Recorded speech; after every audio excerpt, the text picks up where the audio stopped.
Hello, I am here today in a Longleaf Pine stand that's just across from the Discovery Center, and we're going to go explore it. This stand is really great for educational purposes because it is one that was recently burned. So we do prescribed burning in various longleaf stands in about 2 or 3 year rotations because fire is natural to this system. So you can't really tell very well, but what I'm standing on right now is our fire break. So it's kind of like a dirt road that indicates where the end of the fire should stop. So right here is the line. This is kind of the protective barrier so that the fire does not continue past that. One of my favorite things is to find the kind of charred pine cones and smell them. It's been a little while, so it's probably, well, it looks like it's been kind of bleached out too. Ow, they're pokey. But I like to smell them because it smells like campfire.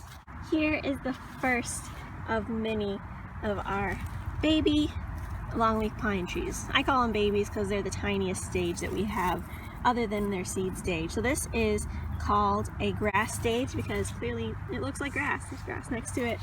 But it is very different.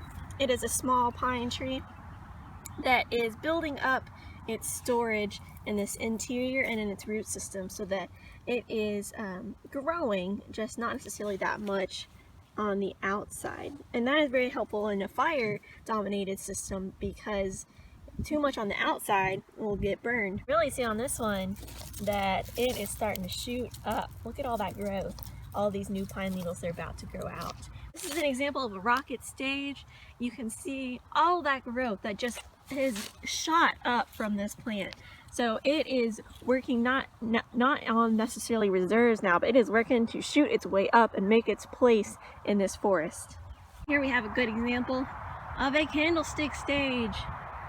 Alright, so this longleaf pine has got some branches. It's definitely taller, so it's well on its way to becoming a mature tree. Longleaf pines have a really great ability to withstand fire. As adults, as mature pines, their bark, as you can see, is very fragile and it chips off easily. So while the outside layer may be charred, underneath is just fine. And I show this for example purposes. Please don't go out and taking off tons of the bark because it is a protective barrier for these trees. You also notice that there are some white lines that are flowing. Now these, at first it might think it's bird poop. It is not. This is dried resin that comes from inside of the tree. You can see a little bit in there. This is another protective mechanism for these trees.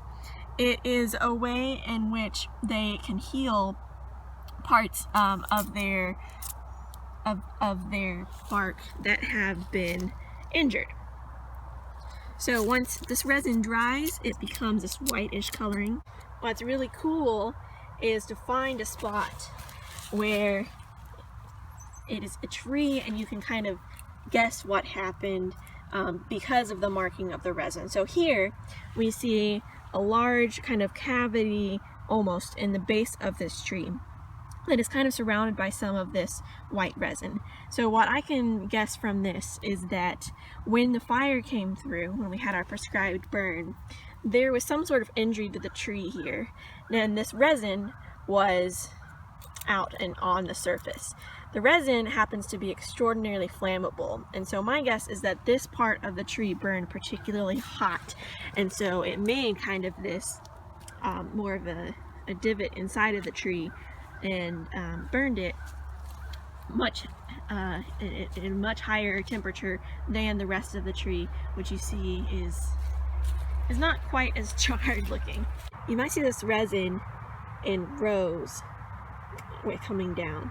Now this is from a bird, in particular the sapsuckers, and they make these holes here, and the goal is to make the tree bleed, basically, and get insects caught in the holes. This one, I put my finger in and it's very sticky.